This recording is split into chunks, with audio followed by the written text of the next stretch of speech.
high साथीहरु konnichiwa आज पनि पोइन्टबाट नमस्कार छोरा चाहिँ मजाले दिइरहेछ यहाँ छोराको सुत्ने ताल छ भनेपछि आमा चाहिँ यहाँ भिडियो बनाउनमा व्यस्त छु अनि मलाई क्या यो जबदेखि म यो पार्कमा आउन थालेँ नि म यति यो पार्कसँग अट्याच छु क्या अनि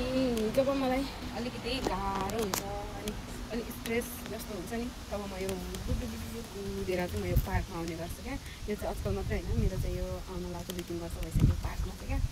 2-3 वर्ष अगाडिदेखि जब मलाई चाहिँ एकदमै बिरामी भएर म थला परेको थिएँ अनि काम कति दिनमा जान सक्दिनँ नि त अनि त्यो बेला पनि घरमै खुलै हुने है सुन्दिनँ नि नम्बर जान्छ होइन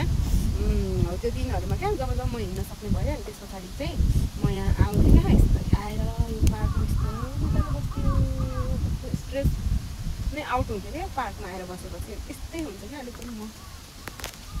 पनि अनि म चाहिँ बच्चा भए पछाडि पनि फेरि आउन लागेको छु क्या बच्चासँग टाइम फ्रेस नै हुनको लागि नै म आउँछु क्या यो पार्कमा